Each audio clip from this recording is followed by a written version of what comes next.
Welcome to லக்ஸா சமையல். Hi friends, நாம் இன்னைக்கு மஷ்ரூம் ஸ்டார் ஃப்ரை எப்படி பண்ணுறதுன்னு பார்க்கலாம். அதுக்கு நான் ஒரு பேக்கெட்டு மஷ்ரூம் எடுத்து வச்சுருக்கேன். அது நம்ம இப்போ க்ளீன் பண்ணிக்கலாம். இந்த மாதிரி எடுத்து க்ளீன் பண்ணிக்கலாம். இப்போ நம்ம கொஞ்சமாக பட்டர் சேர்த்துக்கலாம். பட்டர் உருகட்டும். இப்போ பட்டர் உரிச்சு நம்ம ஒரு பாதி வெங்காயம் போடுறோம். அது கூடவே ஒரு 10 பல் பூண்டு கட் பண்ணி வச்சுருக்கோம், பொடியாக அதையும் போட்டு. ரொம்ப வதங்க தேவையில்ல, கொஞ்சம் அந்த பூண்டு ஸ்மெல் வர வரைக்கும் சாப்பிடும். பூண்டு வாசனை வர ஆரம்பிச்சிருச்சு. இப்போ நம்ம க்ளீன் பண்ணி வச்சுருக்கோம் மஷ்ரூமை கட் பண்ணி வச்சுருக்கோம். நான் பாதியாக தான் கட் பண்ணி வச்சுருக்கேன். பெருசாக இருந்தால் நல்லாயிருக்கும்னு. உங்களுக்கு பெருசாக இருந்தால் பிடிக்காதுன்னா இப்போ உங்களுக்கு எந்த ஷேப் வேணுமோ இப்போ கட் பண்ணிக்கோங்க. எப்படி போட்டாலும் நல்லா தான் இருக்கும்.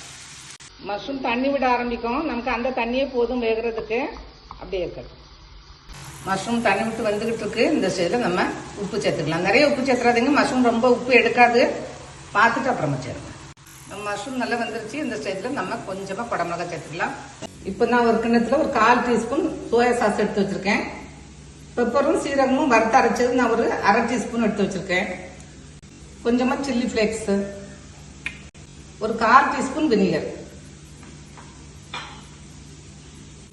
இது கூடவே நம்ம கொஞ்சமாக மிளகா தூள் சேர்த்துக்கலாம். ஒரு பிஞ்சு சேர்த்தா போதும். ஏன்னா மஷ்ரூம் நிறைய காரம் எடுக்காது. நம்ம பெப்பர் வேற போட்டிருக்கோம். இது எல்லாத்தையும் நம்ம நல்லா மிக்ஸ் பண்ணிடலாம். எல்லா மசாலாவும் நல்லா மிக்ஸ் பண்ணிட்டு நம்ம மஷ்ரூம் கூட சேர்த்துக்கலாம். இப்போ நம்ம மசாலாவெல்லாம் சேர்த்தாச்சு. இப்போ நம்ம நல்லா மிக்ஸ் பண்ணிடலாம். மிக்ஸ் பண்ணி ஒரு 2 நிமிஷம் அதுக்கப்புறம் நம்ம விட்டால் போதும். ரொம்ப நேரம் விட தேவையில்ல. இப்போ 2 நிமிஷம் நம்ம நல்லா கிளறியாச்சு. நல்லா ட்ரை ஆயிடுச்சு. இந்த ஸ்டேஜ் வரும்போது நம்ம ஆஃப் பண்ணிடலாம். சும்மா நம்ம அப்படியே சாப்பிட்றதுக்கு நல்லாயிருக்கும். இப்போ நம்ம மஷ்ரூம் ஸ்டார் ஃப்ரை ரெடி ஆயிடுச்சு. செஞ்சு பாருங்கள், நல்லாயிருக்கும். தேங்க்ஸ் ஃபார் வாட்சிங்.